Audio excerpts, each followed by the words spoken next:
Thank you for your patience, and thank you all for coming. We have a small but passionate group, hopefully, today, and I think it will be a very good conversation. This is our program on conversations in creative leadership. We've brought in a number of different people from different industries, from politics to music to the nonprofit world. So it's my great pleasure to introduce Paull Young, who I'm going to let him tell you about his life. But just from my perspective, these kinds of opportunities to be in contact with professionals who are channeling their passion to do great things in the world, to do exactly what we hope that students from this university aspire to do, is just the ultimate opportunity for us. And so I want to thank you, Paull, for coming, and turn the stage over to you. Thank you. Hey, guys. Should be a bit of fun. I've got a few things to cover today. I think we're going to do about 30 minutes of setup. I'll yak for a little bit. Doug and I are going to do a bit of an interview style thing, and then we're going to open up for a lot of questions.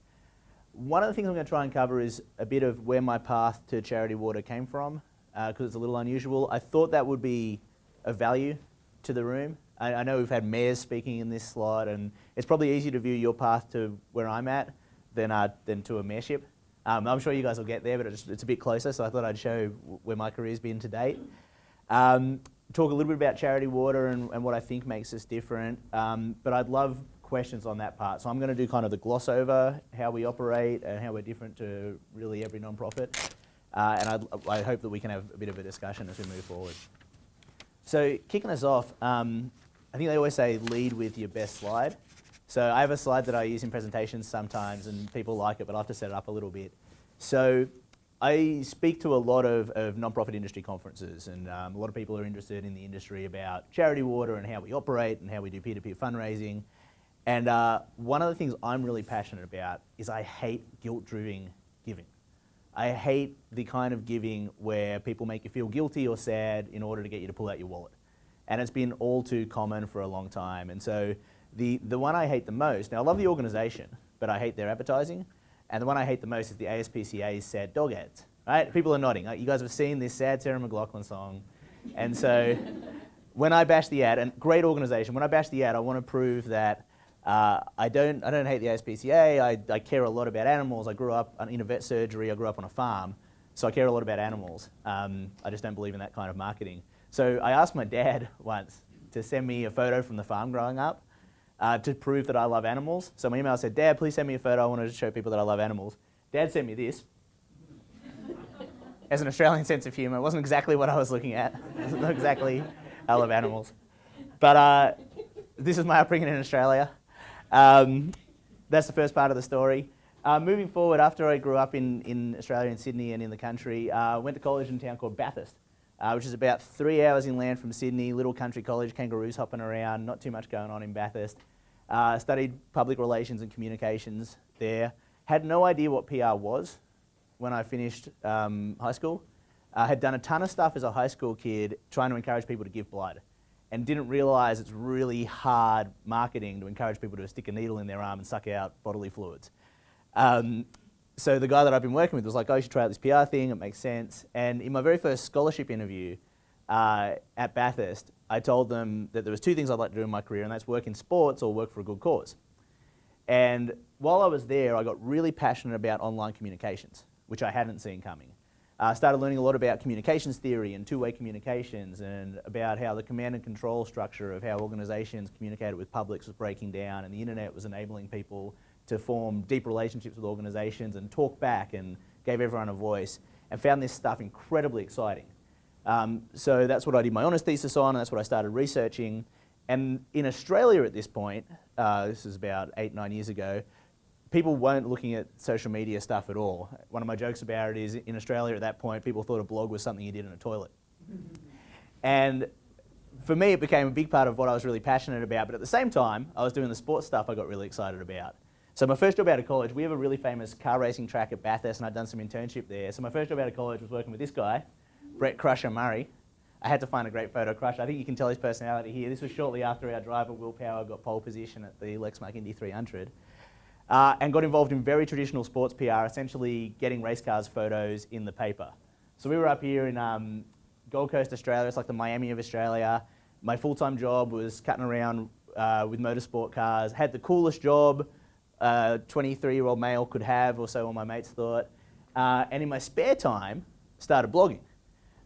Mainly because I thought, what is this blogging thing? It's very exciting. This internet stuff is something worth chasing down. Let's dig in a little bit. Unbeknownst to me, had started the third blog ever by kind of a young professional in PR, and I was the third blog ever in Australia and one of the first by a young professional in PR.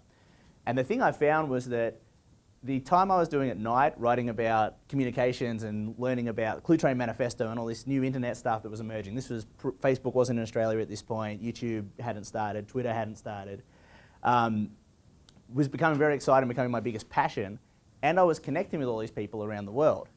And so despite the fact that I had this kind of day-to-day job, which was very traditional sports-based media relations, I was taking lots of journalists out for boozy lunches so that they'd be nice to our drivers, it was the spare time where I was connecting with a very small audience at this point of about 100 PR professionals who were starting to blog and communicate and test out, like, what is all this new technology that's emerging.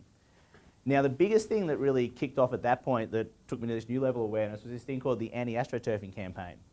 And this was a blog post, probably in 2006, that I wrote after a friend gave me a left-wing news article about how a bunch of PR firms in Australia had been working on this, had a kind of dodgy sounding speaker who was talking about how you can fake information and fake groups online. So AstroTurf is fake grass. So the idea of astroturfing in political circles is fake grassroots organisation. And in the online space, it was starting to be easy to do a fake blog. So again, before Twitter and whatnot, and people are starting to work out, well, how do the traditional ethics that we use as an industry for communication start to change? The interesting thing was this blog post just took off. A blogger in Australia called Trevor Cook blogged about it. Suddenly everyone did. And we started a page on a wiki, and all these people were kicking it off. Seth Godin wrote about it. Dave Weinberger is one of the authors of the Clue Train Manifesto. And it became this big movement. And what it really opened my eyes to was a story can go global very quickly, and this globally connected audience of individuals can make a big impact very, very, very quickly. And it became really exciting to me. And I thought, this is what I want to do with my career. I want to try to learn where this new media is going, learn about what social media can kick off, and get right amongst it. Now, there wasn't a job in Australia at this point where you could do that existed. So I did what a lot of young Aussies do, and I quit my job and sold my car and bought a one-way ticket to the States, here to DC and to New York, and then went over to Europe and started trying to find a job doing social media stuff. Got knocked back a ton, especially in DC. Like 5 different PR firms knocked me back and wouldn't hire me, or they didn't have a role for it, or they kind of thought, this social media online stuff's not worth the bet, let's not do it. Wound up in Italy by myself with no money in a 16-bunk bed dorm. Interviewed on a borrowed phone for a job in New York with a guy I'd met, and got a job offer and moved over to New York City to join an agency called Conversium. And that was really exciting at the time. We were 8 people. We were just starting to do some of this early social media work. We did some of the first ever work with mummy bloggers, the Greco children's products, and this crazy idea that mums are influential online and can influence other mums and expectant parents. As we grew, I was here for 3 years, we started to win some awards and get some attention, but also work with really big brands and do some really fundamental stuff. So I got the chance to work with New York Times really early on their social media governance process, work with Telstra, Australia's biggest telco, on their blogging platform and their first ever social media policy, which was a crazy thing for a 40,000 person company to think about. But at the same time, this is where I first connected with Charity Water. So by nature of being embedded in the social media world, I had this really funny moment last year where I found a tweet that changed my life, and I can actually can see it. I've got it here on a slide. So I remembered that I'd heard about Charity Water on Twitter or somewhere socially. It was the first time I heard about this idea, and there was something about giving up a birthday. And then I did a blog post for a lady called Beth Canner, who is amazingly the best person to follow if you want to learn about nonprofits and social media. And she embedded this post. So this was 5:14 p.m., 2 September 2008. This was a massive moment in my life. I feel lucky that I know that precisely now. Beth tweeted this: "You have a birthday in September? Forget gifts. Help fund wells in Ethiopia." And I remember clicking on this, had no idea there was a water issue, couldn't find Ethiopia on a map. I'm going there next week. I wouldn't have been able to point it out. I knew it was somewhere in the continent of Africa. And then found myself responding, thanks for the September birthday charity tip, I've just signed up. And started a fundraising campaign. So I remember at this time clicking through to a site and then starting to learn about the water issue. So here's a few things we learn about as we learn about the water issue. Here's a few things that I went on and that I wanted to share with you guys. Firstly, there's 800 million people living without access to clean and safe drinking water. It's 1 in 9 people on the planet. It's a huge number. It's really hard to think about these huge numbers because they're so big. There's another stat out there from the World Health Organization that lack of access to water and basic sanitation kills more people each year than all forms of violence, including war. Now, that's a really big thing, but the way I think about that, I'm sure we'd all love to see world peace. I'm pretty confident we all do. It seems like an impossible ideal. How could we ever create world peace? Humans have proven we can't do that. It's hard to think about. We'd save more lives this year and every year if everyone on the planet had a tap and a toilet. We know how to do that. That's how I think about that issue. But then I also started seeing some of the imagery and started to understand the issue, seeing photos like this of where people would gather water points from, learning that for a lot of people, this would be the only source of water that you can access. So you have no choice. You have to get this water. You know it will make your kids sick. You know it might kill members of your family. You'll know that this is not good for you, but what choice do you have if you're one of these 800 million people living without access to clean drinking water? Learned about how the water issue is fundamental to so many diseases. Diarrheal diseases that we've heard of, like dysentery, like cholera. People have probably heard about cholera in Haiti recently. These fundamental diseases that have a huge impact on people's lives. And then also learn more about the issue. Learned about how, for women and children primarily, in these areas, they have to walk to fetch water every single day. Sometimes 3-4 hours, round trips. We hear stories about kids having to walk for water a couple of hours before and after school to take dirty water to school that makes them sick and makes them miss out on time at school. Half the schools in the world don't have clean drinking water. The amazing thing is I've seen thousands of these photos now and I've travelled a fair bit in the countries we serve. You very, very, very rarely see men carrying water. It's a women's job. Water is fundamentally a women's issue. But the other great thing that we started to learn and learn with charity water is that this issue is so fundamental that if you can solve it, and effectively we know how to solve it, you can create massive, massive impact. So you can change lives across all of these pieces. The time piece is one that we don't realise.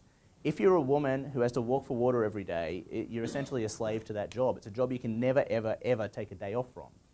If you have to walk 4 hours to a water point, that's something you have to do every single day. Suddenly, if you don't have to do that, if you can access a water point that's down the street from your house, that time's back in your life and you can do something productive. Health is a direct link. It's very easy. You'd make more of an impact on kids' lives with clean water and sanitation than almost any change you could make in the world. Education's fundamental. Not only are kids not sick and not missing school and not having to walk and fetch water before school, we hear about the main reason that girls drop out of school is when they start menstruating. They don't have a bathroom in their school, which is very common.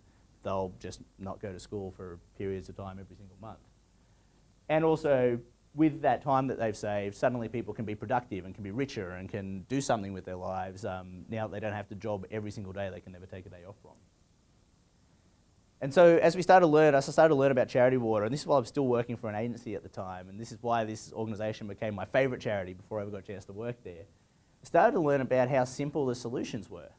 There's things like hand-dug wells and drilled wells, where sometimes you can just work with the village to dig 40 feet underground to hit clean water that's right under people's feet, cement it, cap it with a tap stand, and that village will have clean water.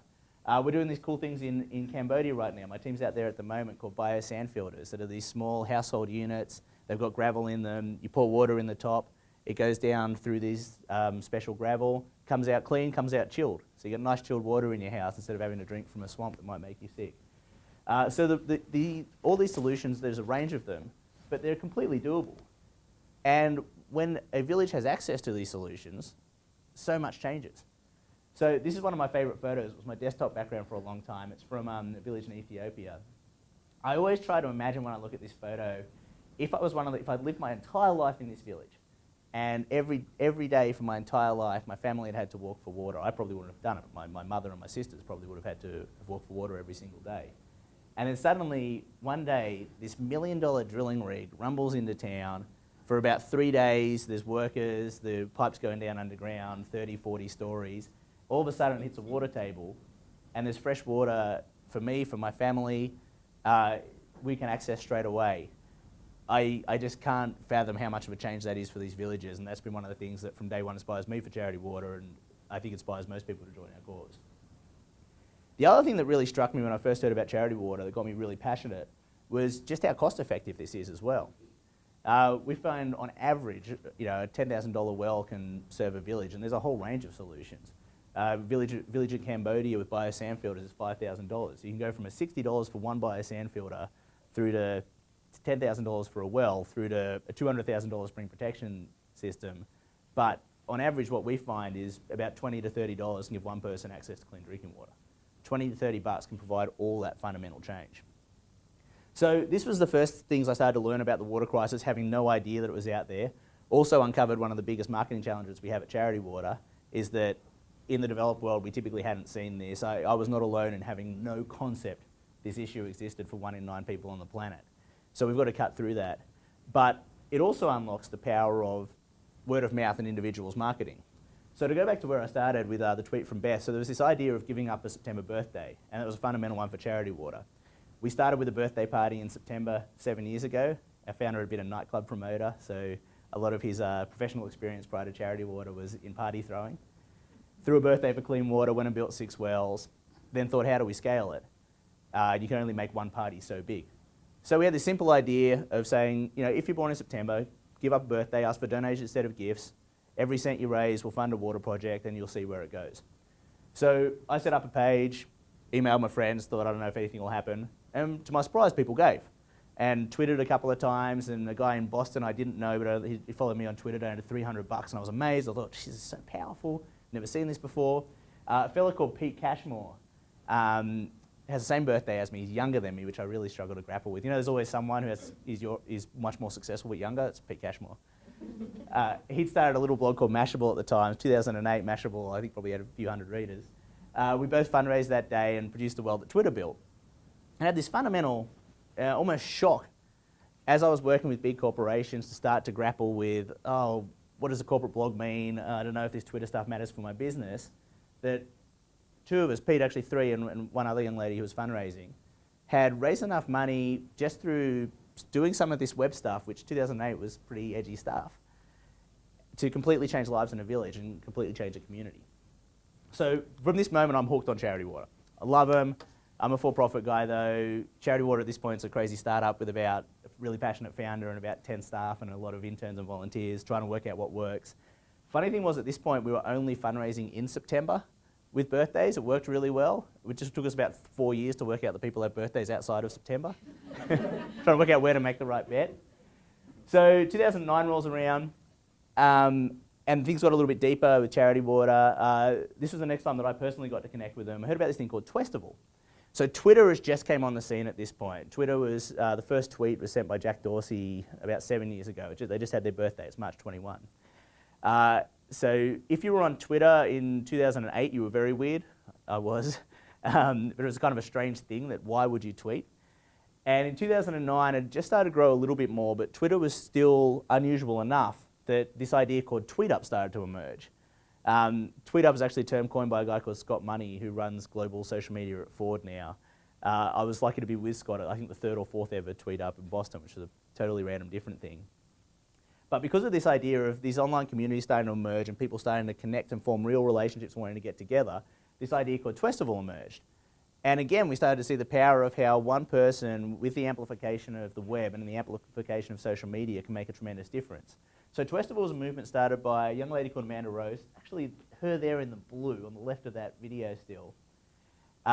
They did a small thing in London as a fundraiser in 2008. 2009, thought, let's go bigger. Let's have Twitter users get together on one day to raise money for Charity Water and clean drinking water. Charity Water was just chosen because a lot of the web people had started to like them because they were the first people doing this interesting online fundraising stuff.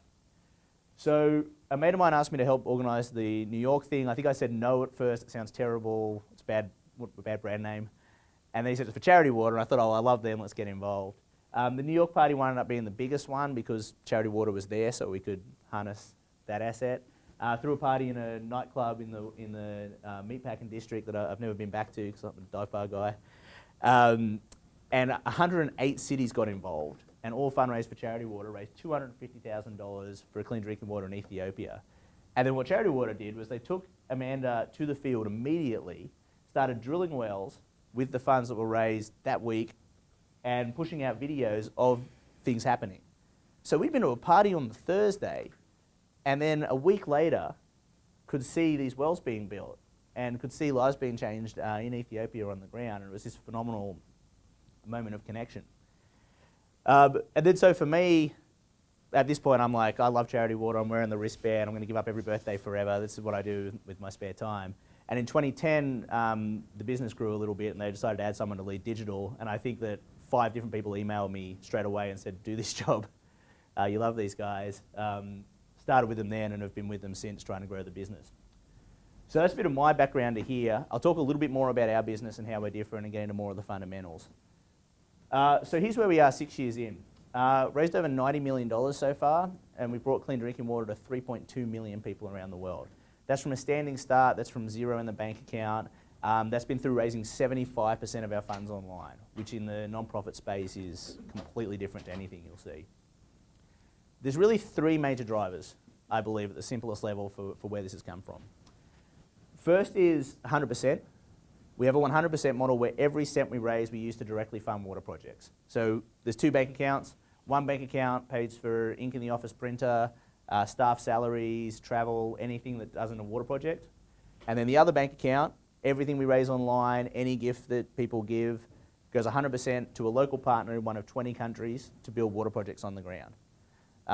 Just for us, it's about efficiency. It was one of the first things that connected me with the brand. Second piece I'll talk about is brand. A big differentiator. When we started as Charity Water, our founder wanted to start a brand that would encourage his friends to give again. There was no cause. His friends weren't giving. They weren't inspired by any cause. There's a quote from Nick Kristof that there's brands of toothpaste peddled with more sophistication than all the world's life-saving causes that we've always clung onto internally. So we know if we're going to build enough of a movement to solve this massive problem for 800 million people, we need to inspire them, and to inspire them, we need a brand that they're going to love, like a Nike or an Apple. And the third piece is proof. We want to show people their impact. Like I was talking about, seeing the wells from Twestival a week after we'd done the fundraiser was the amazing thing, and it's where we keep trying to innovating. We built this technology called Dollars to Projects. So first we started fundraising in September 2009. After about 5 years, we realized people had more birthdays, so we built a fundraising platform where anyone could fundraise, knowing 100% of their money would go to clean water projects, and there would be GPS and photos, and they would see where their money went. That's been the major driver of our growth. It's raised over 20 million on that site from 20,000 people. The average fundraising campaign, if you're average, you give up a birthday or do another fundraiser, you'll raise $1,000 and bring 13 new donors to the cause. The coolest piece is the 13 new donors you bring are very important to you. If you just for a second think, okay, if your next birthday you fundraise with Charity Water and you ask 10 people to make a donation for your birthday, I guarantee the 10 people you're thinking about are the people you influence most in the world. It's your best friend, it's your mum, it's your significant other. It's not a random guy down the street. So that's very powerful relationship-driven marketing. And then what we're about is how can we provide an experience, a customer experience that will really make an impact and hopefully turn people who are just giving to their friend into making them care about the water issue. So we built these reports where, in this case, Graham Hill sponsored a water project in Ethiopia. He can see photos, he can see where it is, he can see information about the village, specifically where 100% of the funds from his fundraiser went. He can see the photos, people that raise at levels to fully fund a water project. We put a plaque with their name on it on the water point. You can see it on GPS and zoom in and see this is the community I've changed. Now our belief is not only does that deliver a great customer experience, which in turn should drive a strong relationship with them with Charity Water, we also think that we can drive a spirit of generosity in people forever if they know they can change the world. I often refer to the people who want to join Charity Water as seekers. They're seeking to make a change in the world. When they see us and see that they can make a very strong impact and see it, they're going to be ours forever. Another example of that is this thing called Yellow Thunder. A couple of years ago, we crowdfunded a drilling rig, a $1.2 million truck, something you're not supposed to be able to crowdfund for because it's a big, expensive truck. I'll tell you one story about many of the donors here. I did a birthday here, but my favorite one was my friend's daughter turned 7. The day we launched the campaign, we had a video that was all about the truck and the fundraising we were going to do and how it was going to drill 80 wells a year in Ethiopia and do all this cool stuff. So she decided to fundraise, raised about $400 which for a 7-year-old is like one of us raising $2 million. And then we were able to, she was able to see the donations. We were able to show her a video of Yellow Thunder drilling its first well. We sent it to the field about 3 months after it was funded from Italy, threw a GPS on its roof, and it now has a Twitter account. So you can follow at CW Yellow Thunder on Twitter, and you can see where it is as it moves around and does all this work. And so what I like to think about, my friend's daughter Marley, for the next 10 years this thing's going to be doing this work. She'll be 17. She'll be just about to be able to go to GWU. And she'll still be able to see what her 7th birthday, how it made a change. I just want to show one video. It's a few minutes. It's from Central African Republic, and then I think we're going to get straight into questions. Or we're going to start having a chat, Doug and I know. This video is from Central African Republic. It's an example of, 1, how we try to inspire through content and brand, 2, how we try to show people their impact. You'll see a bit of setup in the video. I was actually on the ground. We were in a village for a week to get this video. We had no fundraising objective for it. We were reporting back to fundraisers who'd backed one of our campaigns for CAR. And we did it as a surprise for our donors. We even went down and we didn't know if it was going to work. We'd been in this village before and wells had failed. We had new equipment, but we were iffy. So this is from about 2 years back, and is an example of the kind of stories we try to tell.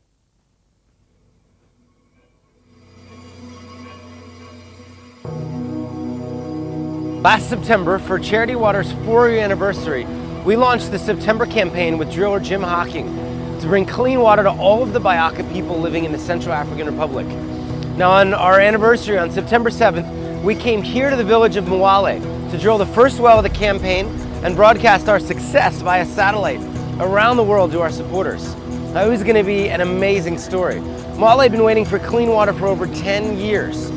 But after 2 failed attempts, both wells collapsed after we hit a deep sand layer, and we were forced to pack up the gear and move to another village.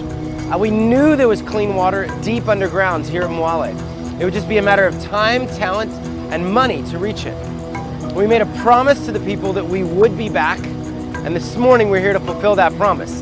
But this time, we've got with us a $50,000 mud pump, 2 top geologists, and an expert driller who have all volunteered their time. Last night, they came up with a plan, and this morning, we hope to execute.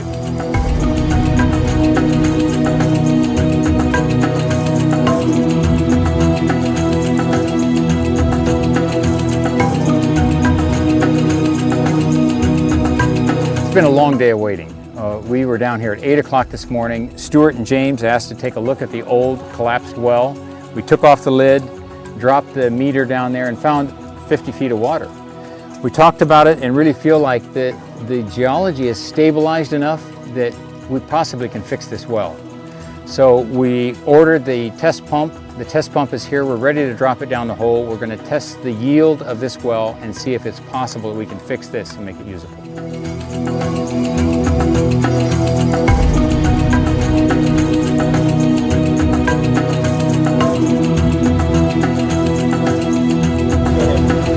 Okay, so we kind of ran out of water and we're going to drop it down a little bit deeper. We'll try again. If it doesn't work, we'll probably just call it quits. We'll be down at 6 in the morning and we'll start drilling with the mud pump. We don't give up easy.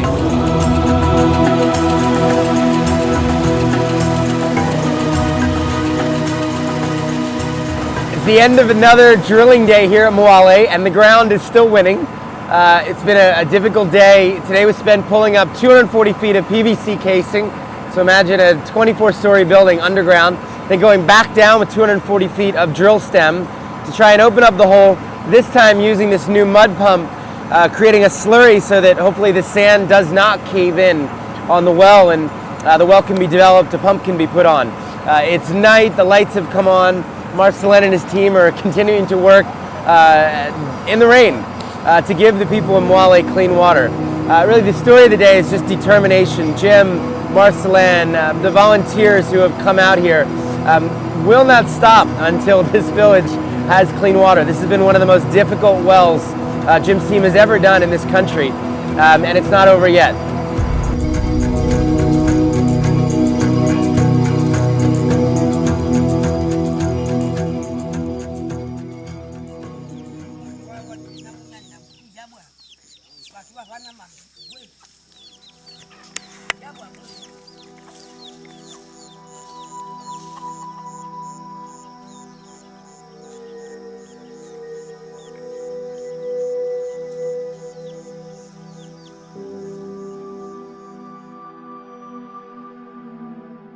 10 years ago, Jim Hocking made a promise to the people of Mwale. It was a promise that many here believed he wouldn't keep. He said he would help this remote village deep in the heart of the Central African jungle get access to life's most basic need, clean water. It took 5 failed attempts, hundreds of man-hours, and thousands of dollars. But today, all of that hard work has paid off. In a few moments, clean water from 24 stories deep is going to change the lives of 1,000 incredible people living in Mwale. People that deserve a chance at health and happiness as much as you or I. Now, today's success is about the people of Mwale getting clean water, but it's also about what this well represents. It represents the fulfillment of a promise by a driller made 10 years ago. It represents a final victory for a drilling team who battled the earth, worked through the nights, and refused to quit. And it also stands for Charity Water's commitment to stand with our partners no matter how hard it gets. Now, we work in 22 countries around the world, and each country brings its own set of unique challenges. It's not always straightforward or easy, but know this, now more than ever, we are determined to bring clean and safe drinking water to every person on the planet. Because we believe water changes everything.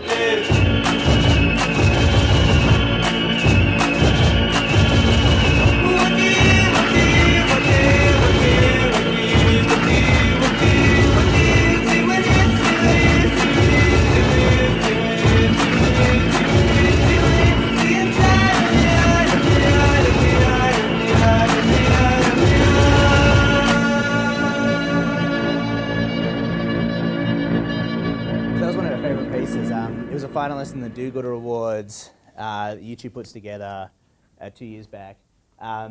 Shot it in a week with one videographer and editor, myself, our creative director, and our founder, and some donors. And then the funny part of it, after a week in Mwale, where we shot the film, we got to Paris, and all I wanted to do was have a steak and a glass of red wine in Paris, because I was there for a night. But my job was to get the video out, and so I spent 10 hours in a internet room at a Best Western hotel and ate a Royale with cheese for dinner. That was the last time I was in France. I think Doug and I are going to have a bit of a chat now to keep things going.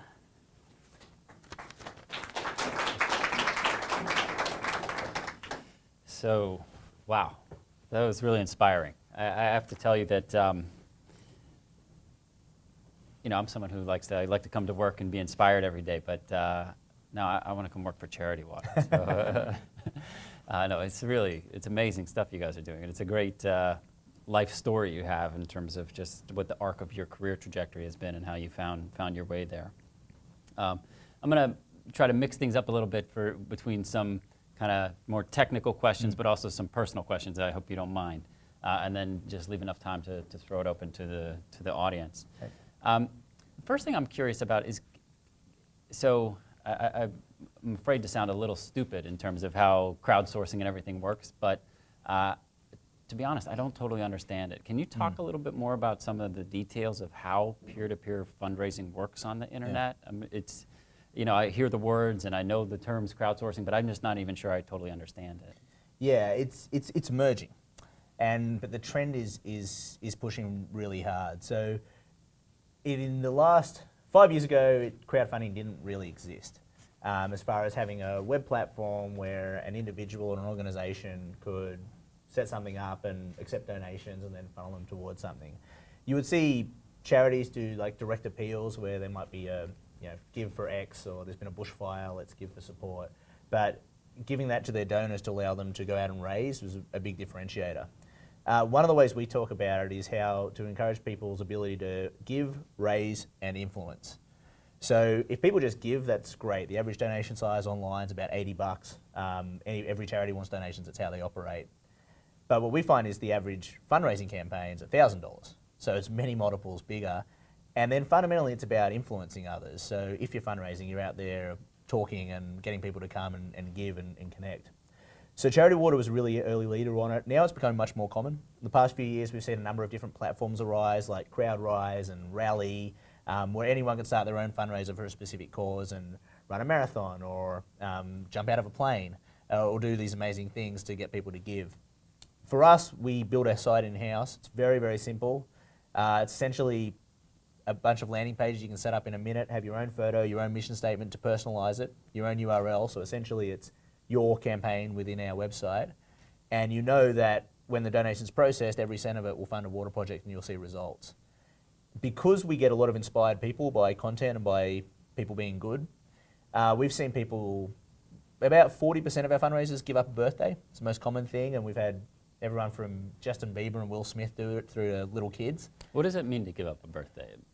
For us, it's something that's very core to us, and we just say, for your next birthday, ask for donations in your age instead of gifts. My 30th this year, it's a big one, so I'll try and raise 30 grand from people giving $30 or $300 or $3,000 or $30,000. I don't have many friends like that, if anyone's willing. So it's a very simple, easy idea, you know. Got it. People, it's an easy time for people to connect and give. So that's been one part of how we've moved forward. If you've got your smartphone, you can look at charitywater.org/birthdays. You can pledge your birthday. You'll get an email reminder close to it. Looks great on your phone because that's where the world is these days. But we also see people do everything. You know, we had 5 different people walk across America. We just hired a guy called Cubby Graham from Seattle who did a campaign. He had this epic beard. He's kind of a really cool hipster dude with 230,000 Instagram followers. And for Rwanda, at the last fundraiser we did, he had 2 campaigns. One, you could donate to get him to keep his beard. One, you could donate to get him to shave it off. Shave one, so he turned up at our ball with it shaved off. He raised about $6 grand. Just through his friends giving to his landing page. So it's becoming more common, but at the same time you see things like Kickstarter emerge. Kickstarter is a very new company and doing huge numbers. They're doing many multiples of what we're doing. And it's everything from products to they fund films, but it's just unlocking commerce and empowering individuals to go out there and do some incredible stuff. Last Kickstarter I gave to was 2 Korean girls who were adopted, look identical, were adopted at the same age from the same area. I read about them. Yeah, and they think they're sisters, and they're getting people to give to help them do the DNA testing and to do a film about it. You can't not give to that stuff. Yeah, yeah. Are you development people in the back row taking notes? But it's not about the tool. That's the thing. Everyone looks at it and is like, well, we need the tool, and then they'll come. Same mistake people make with social media. Just that's not it. The hard part is getting inspired people and then helping them see their impact. The tool just facilitates. And so it's really the content that matters. And on the upfront, yeah. I think so. You know, it's hard. It's not easy to go out there and fundraise. You've got to put yourself out in public. Half our campaigns that start don't raise any money. We don't totally know why, but one of the assumptions we have is that you get to that point of like, yeah, I'll give it my birthday.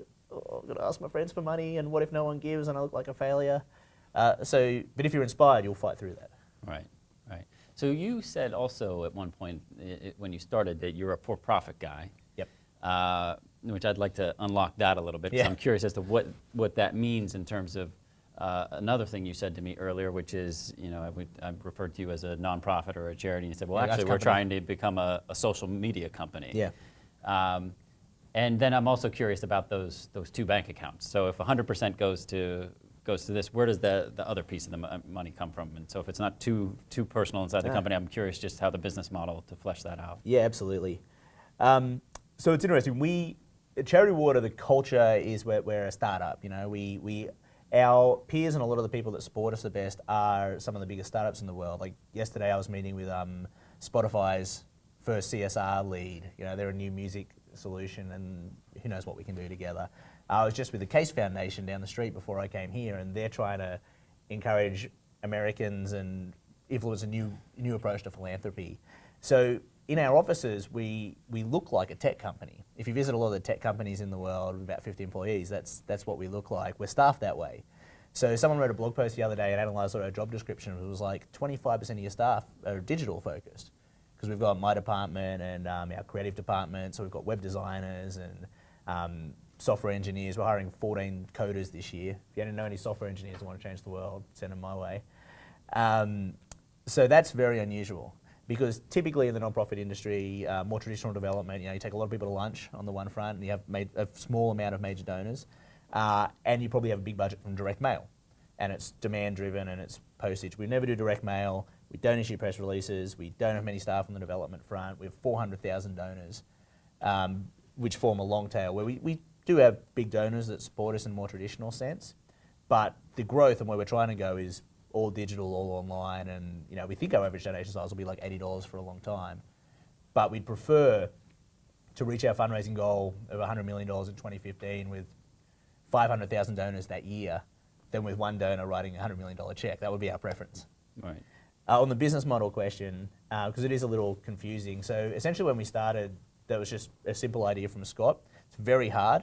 We almost closed our doors at one point. There's a period about 2 years in, we just started to do the online fundraising well. We'd worked out that worked, but we hadn't worked out how to get people to pay for ops only.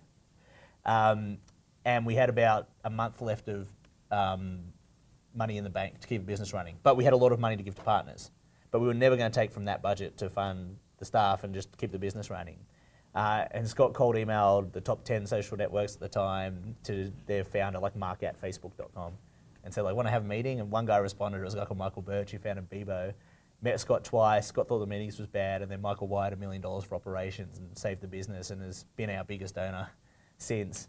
On that front, we have a group called The Well, which is a giving commitment in 3 years, where we have individuals giving from $24,000 a year up to $2 million a year as the top level, who purely fund our staff and operations.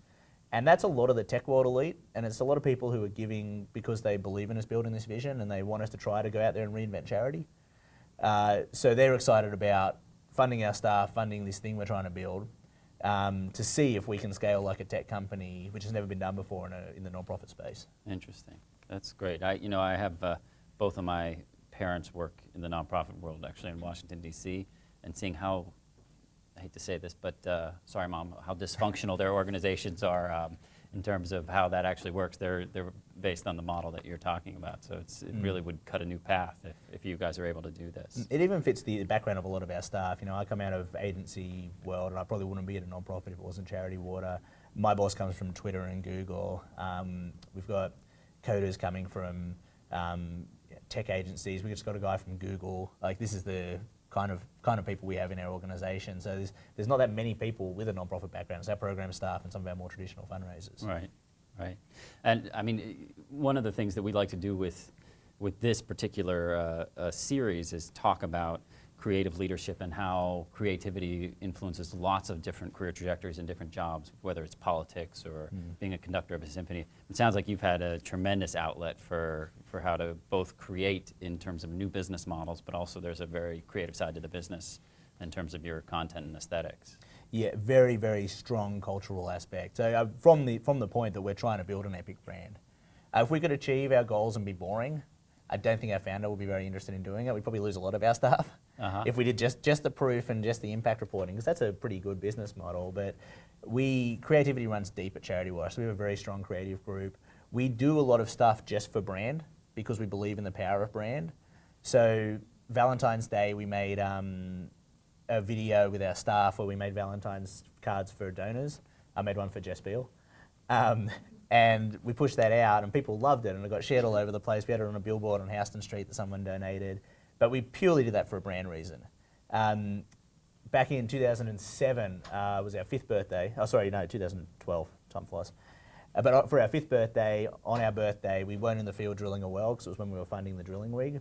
So instead, we personally made 250 thank you videos for donors, had all our staff in teams of 2 make videos for donors, but not the top 250 donors, just a random smattering. So I made one for a dog. We had all these creative things floating around, and it wasn't about fundraising. It was about showing our donors we love them, we're committed to them, and enhancing that brand power. That's awesome. Are you guys doing anything in China? Not as yet. South Asia is big. Okay. India is our biggest area of expansion. We've got a big campaign. We're going to tell an amazing story about India this September. Cambodia's growth area in Paull, but not yet in China. Part of the reason I asked, we have a big kind of push as to what we're doing. It sort of more fits with my background. And people ask me about the economic development and what's going on with the Chinese economy and what are the barriers to continued growth.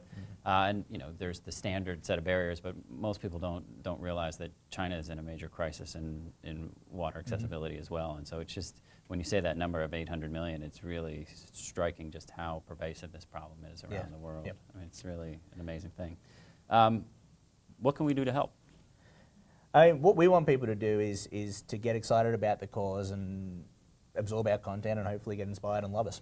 So you can go to our website, you can sign up for emails, you can follow us on Twitter. We're the first charity to have 1 million Twitter followers. It's pretty much our bread and butter. We put some stuff on Facebook, so we've got those avenues. Honestly, it's fun giving up a birthday. I guarantee it. charitywater.org/birthdays, you can pledge that. And it's rewarding, you know, because every year I do my birthday. Last year, me and 2 friends did our 100th together, because cumulatively we turned 100. One of them was a Morgan Stanley stockbroker, so I was smart about my campaigner acquisition. His friends have deeper pockets than my friends. But it's great because you know, you can learn about the cause, you can represent it, and you'll be surprised who gives. And I always personally enjoy seeing the impact and knowing that, you know, there's people in Rwanda, Central African Republic, and Ethiopia so far from my birthdays whose lives are a bit different. That's amazing. I think we have a couple more minutes for questions. I don't want to hog all the time, so please.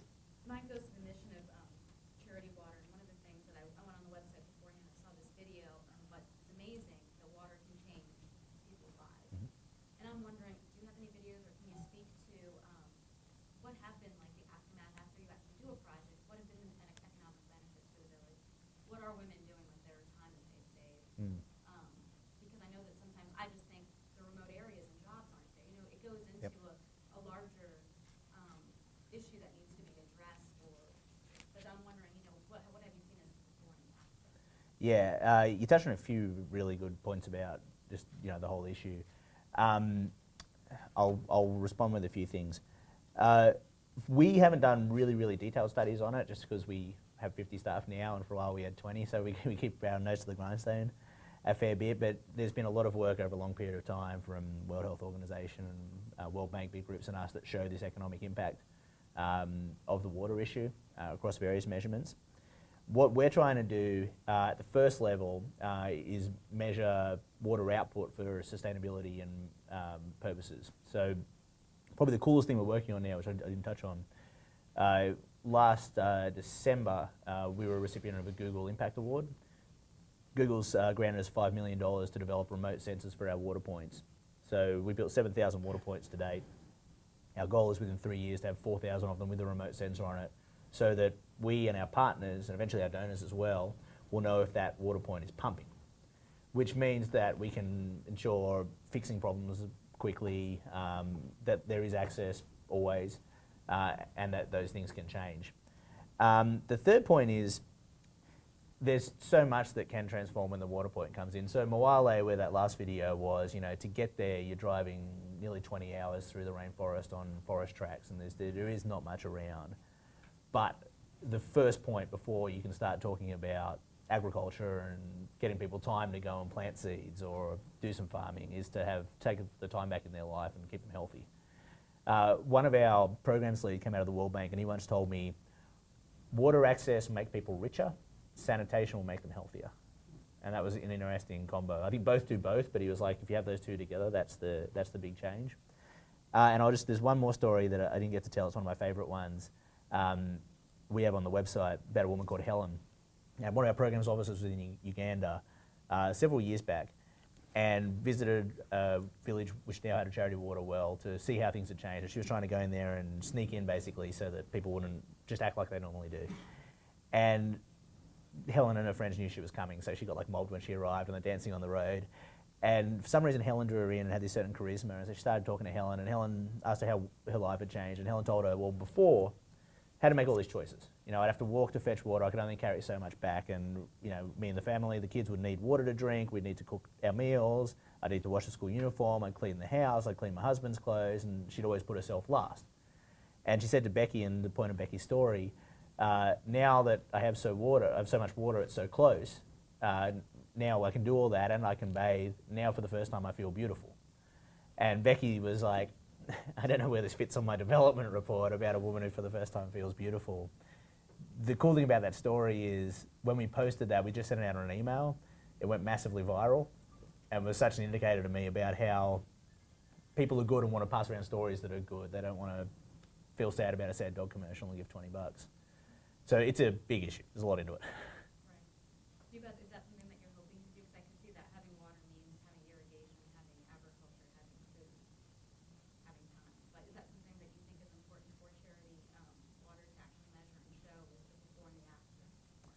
I think we'll start with knowing they've got water, knowing it's going over time, given that it's pretty proven that it makes a fundamental effect. I think as we grow a lot more, we may get there, but it's going to be a 6-year-old organisation. It'll come a bit down the pipe. A lot of that, though, comes to our partnership model. So we work with local partner organisations. They often do a lot of things. So depending on the country we walk in, sometimes they're water specific, but sometimes they're much broader. In Ethiopia, it's a group called Relief Society of Tigray, who are pretty much strong in the local government there and do all sorts of things.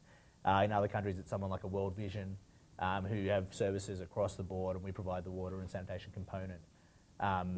So the partnership model means that in their local community, they can measure things in different ways. Thank you. I have two questions. One is when you have sort of that second degree of giving, so through a campaign or something, how do you keep, what's the churn? I mean, do those people renew after that campaign has gone past, and how do you keep them on your file?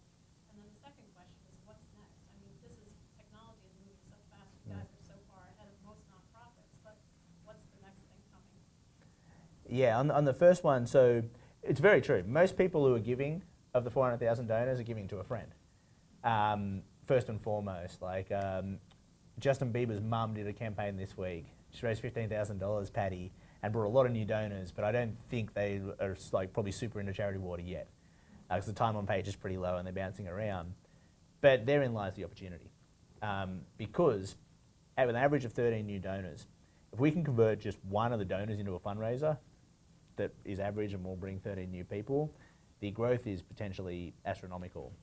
Our belief is if we do the reporting really well, if it's truly a wow moment, if you donate to my birthday because we're friends and you are so inspired by seeing quickly what you've done and what we've done together, you'll want to do that yourself.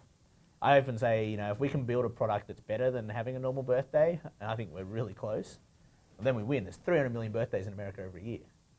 There's 3 million we could solve this thing. That's where we see a lot of the growth, but it's where we need to keep tinkering to work out how to do it, because so far we haven't seen quite that uptick. So we've got to go and aggressively fill more and do more marketing and share more videos and bring more people to the story. The second question, sorry, remind me? What's next? Well, a lot for us. So for us, it's a big building. We're really focused on building for 2015 now. So we're trying to reinvent our entire tech platform and become a product-driven organisation and hire a bunch of software engineers and try to really think about how we can even more so reinvent the charitable approach. But we're focused online, we're focused on empowering individuals, and we're focused on having them see their impact and having an amazing experience.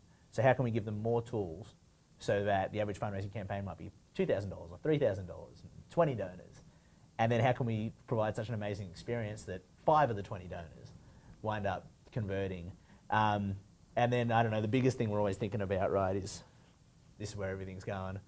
So I went on vacation 2 weeks ago to Hawaii. The last email I sent my team was mobile, mobile, mobile, and a graph about how mobile last year in India, mobile traffic passed desktops for the first time. Like, just pick a metric. Mobile's blowing up. So we've got to do everything we're doing now, move it onto the smartphone and do it better. That's what we're looking at. Please, you're My question is somewhat in follow-up to hers. I think, and perhaps your vision is that this is going to change, but I think sometimes the notion of social media that it could be, broad and almost a blanket strategy. So I'm curious to know, what strategies do you find that are most effective for, making your one donor who doesn't get one of those 250 special videos feel important and feel like they're really attached to your water, to make them stay engaged and make them be those stewards that can find those additional donors and funders? Yeah, it's not easy, and it's harder as we scale. So there's part of it we can do through technology, and there's part of it we can do through just trying to do personal really well. Seth Godin wrote a blog post a while ago I loved about familiar is not personal. People in email say like first name personalization, because it says Dear Paul in the email. I totally feel like a real person emailed me. That's not the case. But we want to do a lot of that personalizing, so we're hoping that people can have a more familiar experience on our website, so that you could log on and see everything you've done, every piece of content you've seen, everyone you've influenced, everyone you've brought to the cause. My founder's very passionate about trying to build a system whereby people could know like how much they've done with charity water over time, and he's really passionate that he wants like a 6-year-old girl to be able to beat Michael Birch, who's given several million and built 2 websites that have raised like 20 million. But that's the model we want to build. So there's a big piece of work there with our tech team, with my digital marketing team, with some great partners we work with, like Responses and HubSpot, who do this for companies like LinkedIn. Everyone probably gets LinkedIn emails. They're all different based on who we follow and what our interests are. So that's part of it. However, personal is really important because you can't fake it. It's so powerful. So we try and tinker with that. One thing we do that I love is every day we have volunteering and we call everyone whose birthday it is and say happy birthday and ask them nothing. And they were doing it yesterday, and I normally know because I see tweets, because people were like, oh my God, a charity would have called me and just said happy birthday. And it's really funny because I can hear them talking to the few people who answer their phone and don't let it go to voicemail. And they're like, you can hear the person on the other side like getting worried about, oh, they're going to ask me for $20. And we're just calling to say happy birthday, like have a really nice day. So And then they call you back and like, can I give you money? Yeah.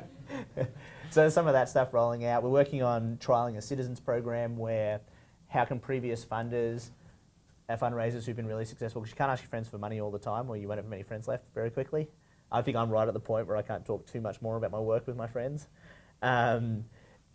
We're helping them help other fundraisers to help us scale, but personal is a big part of the business. And that's important. Like our staff page is one of the most viewed pages on our site. People dig in 3 pages deep to read our bios and look at the 50 staff we have. But it's just part of who we are. So why don't we just take one more question, because hopefully you'll all be able to stick around and talk to Paul over some drinks. But please, one more question. I was just going to ask a question. I'm the founder of an organization called Charity Chicks US, and we pair young professionals with different charities. How are you engaging young professionals in this? You're saying that you have people anywhere from 7 to people that are donating with deep pockets like $2 million a year. And we're here at GW, which is a really entrepreneurial school. I don't see a lot of students here. What are some ways that you can encourage college students to give back? How are they giving back? We haven't done much formally yet. We just hired a lead for our schools program, but can't be the guy with the epic beard I was talking about. We knew it was going to be good for schools because I went, in Australia, my mum's a teacher, I showed a video that he was in and asked the kids for questions, and there's not one question about water, but there's like 5 questions about the guy with the beard. So we'll expand it. There's opportunity to expand there. We've seen colleges do amazing things, and college-age kids do a lot. So a lot of our fundraising profile is in their 20s. It's our probably heaviest decade. People are more savvy with web tools. We certainly, our brand triggers more with that demographic. But we've seen colleges, even without us doing too much, do amazing things. There's a guy at Susquehanna University. This is the core thing, like inspired individuals do amazing things.